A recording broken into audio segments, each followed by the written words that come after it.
3 years ago, it was raining hard, one of those cold, endless downpours that makes the sky look bruised.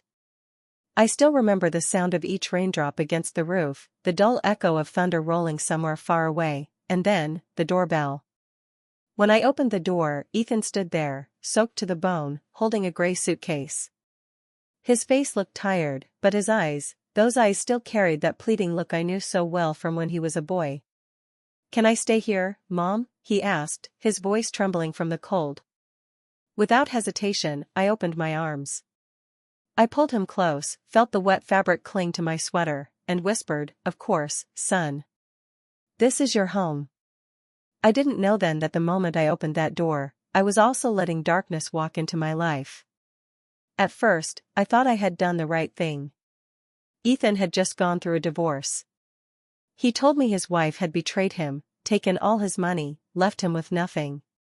I cried as I listened, my heart breaking for the little boy I had raised alone after his father left us.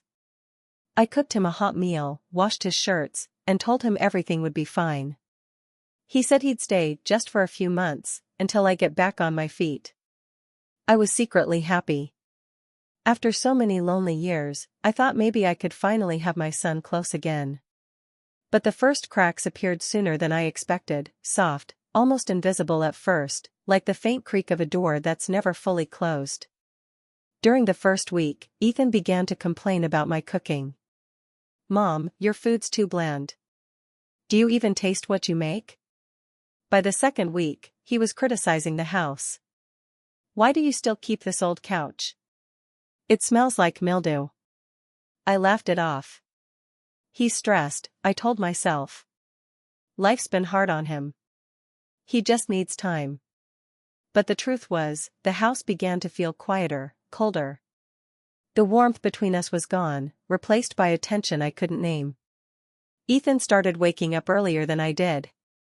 He would sit at the kitchen table in his suit, scrolling through his phone, a cup of black coffee in front of him. When I came in, he wouldn't even look up. "More coffee," he'd say flatly. "No sugar." His tone was calm, precise, like a blade slicing through air.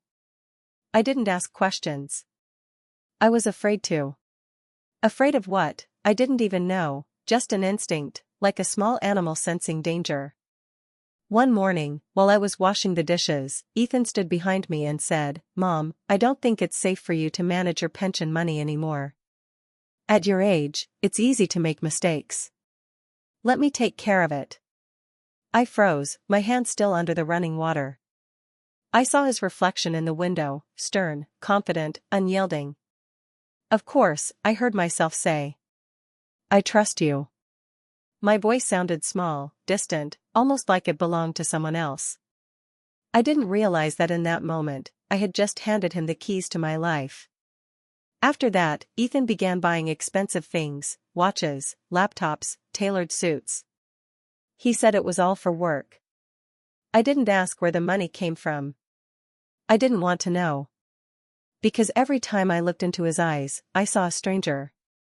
And yet, I still loved him. That was my weakness. If he frowned, my heart raced. If he sighed, guilt washed over me. One evening, I asked gently, "Do you need help with anything, son?" He didn't even glance at me.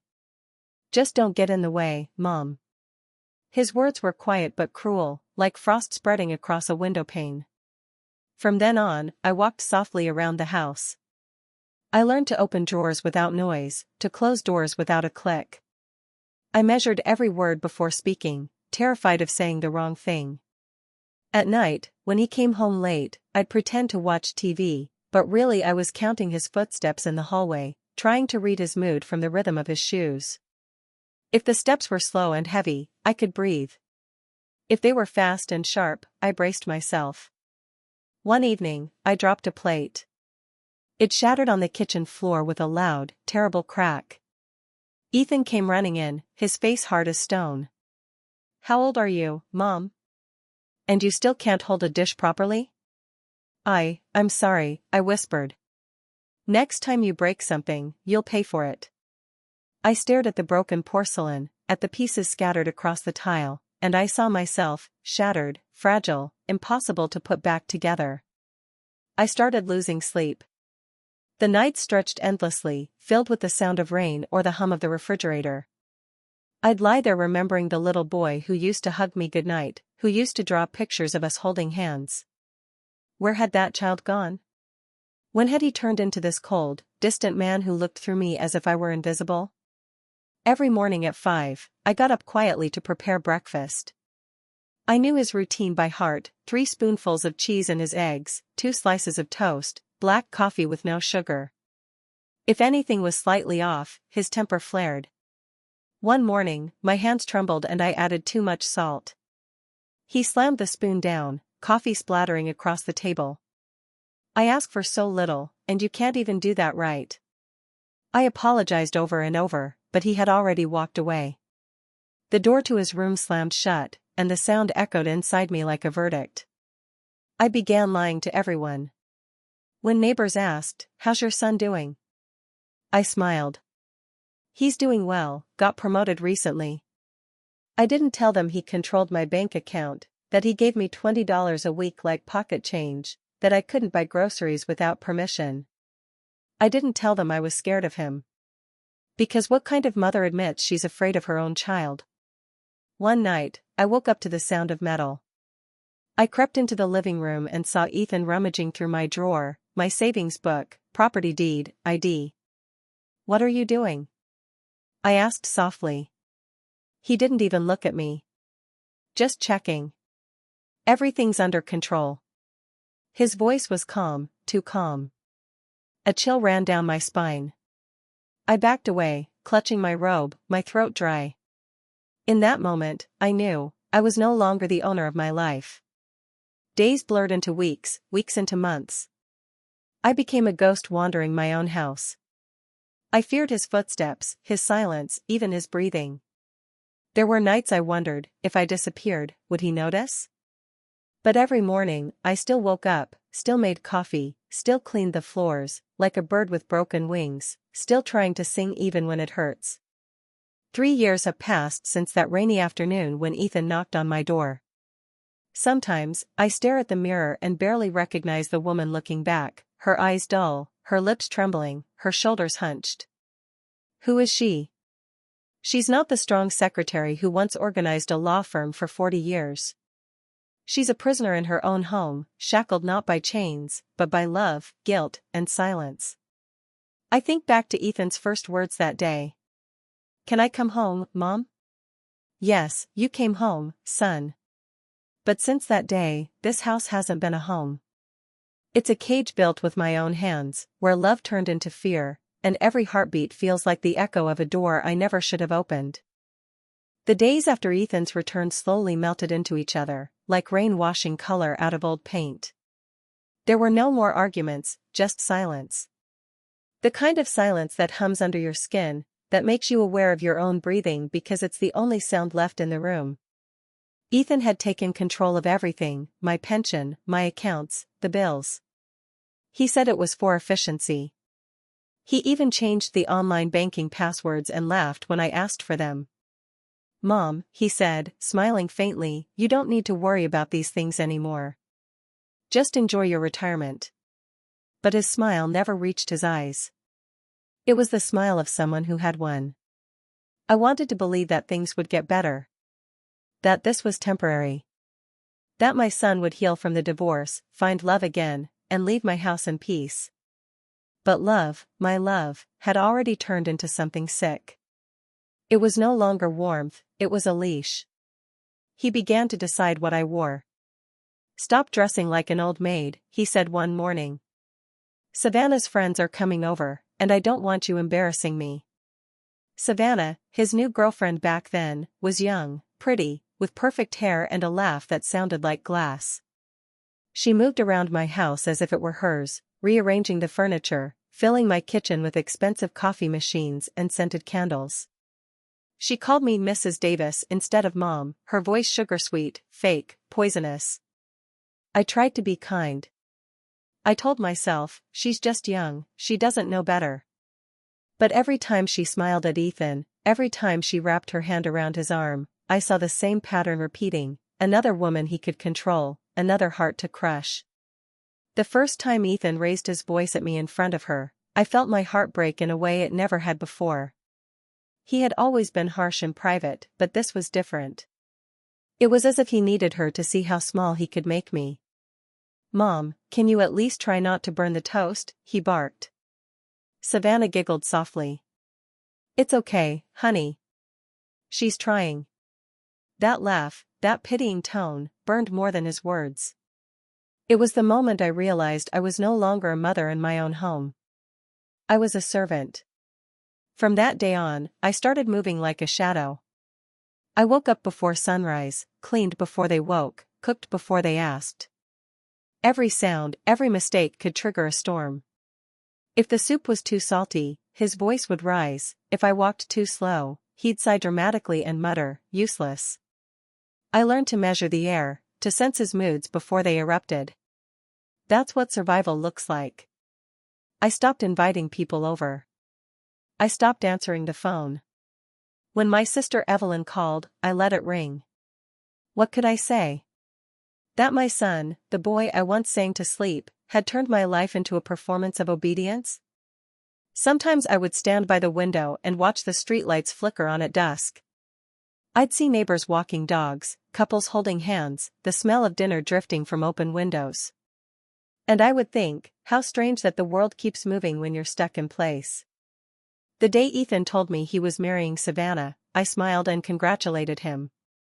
I even helped organize the ceremony, arranging flowers, polishing silverware, folding napkins. He said he wanted a small but elegant wedding. It cost over $100,000. My money, of course. I knew it, but I said nothing. Because every time I tried to resist, he'd remind me. "This house has both our names on the deed, Mom. Don't forget who's keeping you off the streets."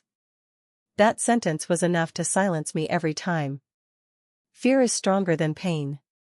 It seeps into your bones, makes you obey even before you're asked. After the wedding, Savannah moved in permanently. The house, once full of my things, became a showroom for their new life. They painted the walls white, threw away my old curtains, replaced my photos with theirs. The family portraits, the ones of Ethan as a child, disappeared. When I asked where they were, Savannah smiled. They didn't match the new decor. It felt like erasing me. I started wearing makeup every morning, just to look alive. Sometimes I'd sit in front of the mirror and whisper, "You're still here, Monica." But even that voice sounded foreign, weak, fading. One evening, while setting the table for dinner, Ethan came home from work looking agitated. Savannah had invited her colleagues over for a casual dinner. Ethan inspected everything, the plates, the napkins, the wine glasses. "Not good enough," he muttered. "She's used to better." He grabbed a plate from my hand and threw it against the wall. The sound of it shattering was louder than thunder. I flinched. Savannah gasped softly but said nothing. I picked up the pieces quietly, trembling. Later that night, when they went to bed, I stayed in the kitchen cleaning the broken china. The shards cut my fingers, and blood dripped onto the floor. But I didn't stop. Because if I stopped, I would have to think. And thinking hurt more than bleeding. I tried to pray again after that. I hadn't prayed in years, but I whispered to the ceiling, "Please, God, just let him be kind again." But even prayer started to feel pointless. Faith used to mean believing that good would return if you waited long enough. Now, faith just meant surviving until morning. Each day blended into the next. I moved through time like a ghost, present, but unseen. Ethan would walk past me as if I were furniture. Savannah would greet me with a polite smile that vanished the moment he wasn't looking. When I washed dishes, I'd sometimes watch the soap bubbles form and burst, wondering if that's what a life looks like when it collapses quietly. One morning, I caught a glimpse of myself in the mirror above the sink. I didn't recognize the woman staring back. Her eyes were tired, skin pale, lips trembling. There was no light left in her gaze, only the dull reflection of survival. That's when I realized something painful. I wasn't just afraid of Ethan anymore. I was afraid of myself. Afraid of how easily I had let love become submission, how naturally I had turned obedience into devotion. Somewhere along the way, I had stopped believing in rescue. I told myself I stayed because I loved him. But the truth was simpler, crueler. I stayed because I didn't believe I deserved anything better. And that's the cruelest part of abuse, it doesn't just hurt you. It rewires you. It makes you mistake fear for loyalty, silence for peace, and control for love. By the time I realized that, it was already too late. Ethan didn't need to raise his hand anymore. His silence, his tone, his presence, those were enough. He had turned my love into a leash, and I wore it willingly. That night, as I turned off the kitchen lights, I whispered to the empty room. "This isn't love anymore." My voice cracked, soft, almost a sigh. But even that small truth, spoken aloud, made something tremble inside me. A faint, forgotten heartbeat. The first echo of rebellion. It was a Tuesday night, quiet, cold, almost ordinary. The kind of night when nothing should have gone wrong. But in this house, ordinary was a fragile illusion that shattered with the smallest mistake. Dinner was vegetable soup and toasted bread, a simple meal, light and careful. I had prepared it exactly the way he liked. The broth simmered slowly, vegetables cut to even cubes, bread toasted golden brown. I remember feeling oddly proud of that meal, as if perfection might buy me peace for one evening. Ethan came home late. I heard the car door slam, the heavy thud of his shoes crossing the hall. He didn't greet me, he never did anymore. He sat down, loosened his tie, and reached for the spoon. One sip. Then his face twisted. "What the hell is this?" The spoon clattered against the bowl. He spat the soup back out, his voice rising like a storm. "It has no salt. It's like drinking dirty water." My heart jumped to my throat. "I'm sorry, son. I must have forgotten, let me just." But I didn't get to finish. Before I could reach for the salt, the bowl was already flying through the air. Hot liquid splashed across my face. The porcelain shattered at my feet, sharp fragments slicing into my skin. For a moment, there was no sound, only the hiss of the soup dripping off the counter and the faint, metallic smell of my own blood. "You're useless!" Ethan screamed. He grabbed my arm so hard I thought the bone would snap. 40 years working in an office and you can't even make a decent meal. He shoved me backward, my head hitting the tiled wall with a dull crack. The world went blurry. When I came back to my senses, I was on the floor. He was standing above me, chest heaving, eyes full of contempt, not regret, not anger, just cold disgust. "If you ever embarrass me like this again," he said, his voice low and venomous, "I'll throw you out on the street." Then, as if nothing had happened, he straightened his tie and walked away. "Savannah's having friends over tomorrow," he added over his shoulder. "Make something special. Don't screw it up." The door closed behind him. And I was left there, face burning, lip bleeding, soup soaking into my clothes. I don't remember how long I stayed on the floor that night. Maybe an hour. Maybe more. I wiped the blood with an old rag, the same one I used to clean the counters. Every piece of broken porcelain felt like a piece of myself, small, fragile, and impossible to fix. But something changed that night. Something small, quiet, hidden deep inside me, a shift so subtle I almost didn't notice it. It wasn't courage yet. It wasn't anger. It was something rawer, a thought, I can't live like this anymore. When dawn came, I didn't sleep. I moved slowly, my arms bruised, my lips swollen. I made his breakfast as usual, eggs, toast, black coffee. My hands trembled, but not from fear this time, from exhaustion, from something heavier than fear. When he came down, dressed impeccably in his gray suit, he didn't even look at me. "Breakfast," he said, scrolling through his phone. Then the front door opened. Savannah walked in, bright as a spring morning in her green dress and heels. She smiled at me, that fake, practiced smile. "Good morning, Mrs. Davis. How are you today?" "How am I?" I wanted to scream. I wanted to show her the bruises, the cuts, the dried blood that makeup couldn't hide. But I just smiled back. I'm fine, dear. Thank you. Ethan looked up then, eyes sharp, warning me. His stare said everything, one wrong word, and tonight will be worse. He picked up something from the counter, a small box. I bought you this, Mom, he said, smiling with poisonous sweetness. Inside was an expensive bottle of foundation. It's good for covering those little scrapes from when you tripped last night. He said it like a joke. Like my pain was just clumsiness. Savannah giggled. You're so thoughtful, Ethan. Always taking care of your mom. And I almost laughed, because the lie was so big it suffocated me. When they left, I stood in the empty kitchen, holding that makeup in my hand. The foundation shimmered in the light, beautiful, flawless, expensive. A gift for covering up the truth. That's when I realized, he didn't just want to control me. He wanted to erase me. Later that morning, my neighbor Clarice knocked on the door. She's around my age, kind eyes, soft voice.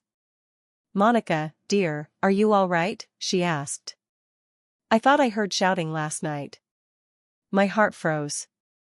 I forced a smile. Oh, I dropped a pot. You know me, clumsy as ever. She frowned, clearly unconvinced. Well, if you ever need anything, I'm right next door.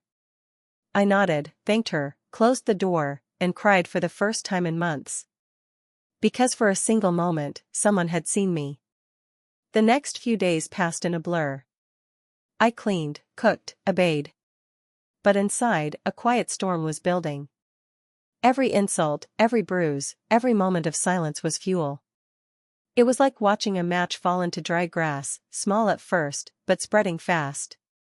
The call came unexpectedly one morning. Mrs. Davis, a man's voice said. This is the accountant from Northern Business Corporation. We need to speak with you about some irregularities involving your bank account. My account? I asked, my pulse quickening. Yes. Could you come to the office this afternoon? It's urgent.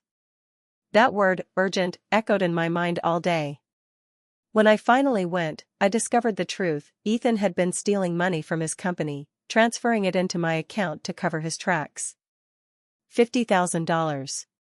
I felt the ground vanish beneath me. For years, I thought I was just a victim of his temper. Now I realized I was part of his crimes, without even knowing it. The accountant's voice was calm but firm. If you file a complaint, Mrs. Davis, we can clear your name. Complaint. That word burned in my throat. Could I? Could I really do that, to my own son? That night, Ethan asked where I'd been. When I told him I had gone to his office, his expression changed instantly. The mask cracked. You what? I spoke with your accountant, I said, my voice trembling. They know. For the first time, I saw fear in his eyes. Real fear. He stepped closer, lowering his voice. You listen to me, you stupid old woman. That money is mine. You owe me for everything you have. You wouldn't survive a day without me. Something snapped inside me. Maybe it was pride. Maybe pain. Maybe both. I looked him straight in the eyes and whispered, let go of me. He froze, shocked that I had spoken back. And I screamed. Let go of me. The words echoed through the house, the same house that had swallowed my silence for 3 years. Ethan stumbled backward, stunned. His mouth moved, but no words came out. For once, I wasn't the one trembling. He was. Clarice knocked on the door moments later, her voice urgent. Monica. Are you okay? I heard shouting. Ethan hesitated. He couldn't touch me. Not with witnesses. He forced a smile, muttering, she just burned dinner. You know how older women get. Clarice's eyes met mine, and I saw understanding there. Real, terrifying understanding. When she left, Ethan leaned close to me, whispering through clenched teeth. This isn't over. but it was. At least for me. Because that night, for the first time in years, I didn't cry. I packed my purse, took my documents, and whispered to my reflection. He can't hurt me anymore. And though my hands still shook, and though the bruises still ached, I felt something powerful. Something I hadn't felt in years. The morning after everything broke open, the sun rose differently. The light that slipped through the curtains felt unfamiliar, softer, warmer, almost forgiving. For the first time in years, I didn't wake up to the sound of his footsteps. Only the chirping of birds and the faint hum of a world that had gone on without me. Ethan was still asleep when I left the house. My hands trembled as I locked the door behind me, but not from fear this time, from disbelief that I was actually walking away. Inside my bag were only the essentials, my ID, a few documents, and the broken photograph of me holding him as a child. The glass had cracked across his smile, but I couldn't bring myself to throw it away. I walked to Clarice's house. When she opened the door and saw me standing there, bruised and pale, her eyes filled with something I hadn't seen in anyone for a long time, outrage. "Oh, Monica," she whispered, pulling me in. I cried in her arms, not quietly like before, but loud, shaking sobs that tore through years of silence. It was ugly, raw, but it was real. And it was the sound of something beginning again. Clarice called her cousin, a lawyer, and by that afternoon, the police were at my house. They asked questions, took photos, and for every bruise I showed them, a part of me felt lighter, not because I wanted pity, but because for once, what happened mattered. I wasn't invisible anymore. Ethan denied everything, of course. He laughed when the officers read the charges. "She's confused," he said. "She's an old woman. She imagines things." He turned to me with that same mocking smile. "Tell them, Mom. Tell them you're just upset. You know you need me." But I didn't. For the first time, I didn't. Instead, I said quietly, "I don't need you, Ethan. Not anymore." The shock on his face was almost enough to make me pity him. Almost. When they handcuffed him, I looked away, not out of fear, but because I didn't want his last image of me to be a tearful one. I wanted him to remember the stillness, the steadiness in my eyes, the silence of a woman who has finally stopped begging to be loved. The weeks that followed were a blur of police reports, court meetings, and statements.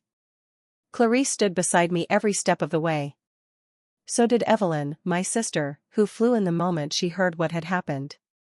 Together, they became my pillars, reminding me that I was not weak, that survival itself was an act of rebellion. Ethan's crimes began to unravel quickly. The stolen money. The forged signatures. The financial abuse that stretched years back. For every lie he told, the truth followed like a shadow. And in that truth, I began to find myself again.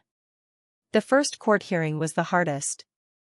Seeing him there, in a suit, smirking like nothing mattered, almost broke me. But when I took the stand, something extraordinary happened. The moment I began to speak, my voice didn't shake. It carried every bruise, every silent night, every time I had swallowed pain instead of screaming. "I am not ashamed," I told the court. For years, I believed that silence was love, that endurance was strength. But I was wrong. Love does not destroy. Love does not bruise. Love does not make you afraid of your own home. There was a pause, heavy, electric. The room went still. Even Ethan looked away. When the verdict finally came, it was almost anticlimactic. He was found guilty of embezzlement, financial abuse, and assault. Sentenced to years in prison. Savannah, his wife, filed for divorce. Later, she came to me in tears, apologizing for the things she hadn't stopped. I forgave her. Because forgiveness, I learned, is not for the guilty, it's for the free. After the trial, the press began calling me the courageous mother. I hated the title at first. Courage, I thought, shouldn't be what it takes just to survive your own child. But as time passed, I accepted it, not as a label, but as a reminder that even the smallest act of defiance can change the ending of a life. I moved out of that house. Clarice helped me find a small apartment overlooking a garden. It wasn't grand, but it was mine. The first night there, I slept with the window open. The breeze touched my face, and I cried, not from pain this time, but from peace. A peace so pure it almost hurt. I began volunteering at a local women's shelter. At first, I just folded clothes, made tea, listened. But one day, a woman came in, trembling, holding her cheek. When she saw me, she whispered, "You're her. The woman from the news." I nodded, unsure what to say. She started crying. "You made me leave him. I thought I couldn't, but you did." That's when I understood, my story wasn't just mine anymore. It belonged to every woman who had ever been told to stay quiet. Months passed. The bruises faded. The nightmares softened. And slowly, I began to rebuild, not the old Monica, the obedient one, but someone new. Someone who could look at her scars and see maps, not memories. Proof of survival. Then, one morning, I received a letter. From prison. Ethan's handwriting. I hesitated before opening it, but curiosity won. It was short. "I still don't understand why you did this to me," he wrote. "After everything I did for you." I folded the letter and placed it in a drawer without replying. For once, silence was power. Every day now begins the same way. I wake before sunrise, make a cup of coffee, black, no sugar, just the way he used to drink it. But it doesn't taste bitter anymore. It tastes like freedom. I walk to the garden, tend to the roses I planted from cuttings Clarice gave me. Their petals bloom soft and red, alive, unashamed. When the wind brushes through them, I imagine it whispering to me, "You made it." And I did. Not because I won in court, not because the world finally believed me, but because I finally believed myself. I learned that liberation isn't loud. Sometimes, it's just the sound of your own breath after years of holding it in. Rebirth isn't about becoming someone new, it's about coming home to the person you were always meant to be. I still keep that old photo on my bedside table, the one of me and Ethan, the cracked glass running through our faces. I don't hide it. Because I've learned to live with the cracks. They remind me where I've been. And they remind me that even broken things can still reflect the light. They say time heals everything. But time doesn't heal, it teaches. It teaches you how to live with pain, how to breathe through memory, how to walk without collapsing under the weight of love that no longer has a place to go. It's been 6 months since Ethan went to prison. The house is silent now, peaceful, yes, but sometimes that silence feels too wide, like an ocean between who I was and who I am. Every corner still holds an echo, the sound of his laughter as a boy, the faint imprint of his footsteps on the old wooden floor. There are days I still expect to hear his voice calling, "Mom?" And when it doesn't come, I don't know whether to be grateful or to cry. The world calls me brave now. But bravery is a strange thing, it's not the absence of fear, it's the decision to keep walking even when your heart is dragging behind you. I still flinch when I hear a door slam. I still wake up some nights with the phantom sound of his shouting in my ears. Trauma doesn't vanish, it settles quietly in your bones, waiting to be understood. I tend my garden most mornings. The roses bloom brighter now, the air smells cleaner. Sometimes I catch myself talking to them, silly, I know, but it feels like they listen better than most people ever did. Each rose I prune feels like an act of forgiveness, snipping away the dead so that the living can grow. One afternoon, I received another letter. Same handwriting. I almost threw it away, but curiosity, or maybe that old maternal instinct, made me open it. "Mom," it began. "I saw your interview on TV. You looked strong. I barely recognized you. They say I'll be here for a long time. The food is terrible. The nights are worse. Sometimes I think about when you used to read me stories before bed. I don't understand how we got here. I hate what I did, but I also hate that you could turn against me so easily. Do you still think of me as your son?" I folded the letter and sat for a long time, staring at it. The paper smelled like prison, ink, metal, and regret. My hands trembled, but not out of fear. Out of the cruel truth that even monsters can still be your children. Yes, I think of him. Every day.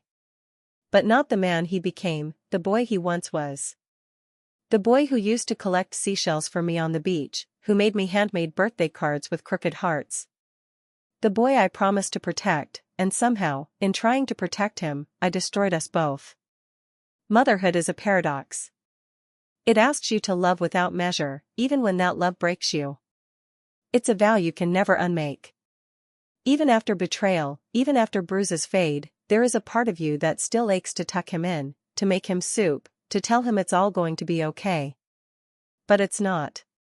And that's what hurts most, the knowledge that love is not always enough to save someone.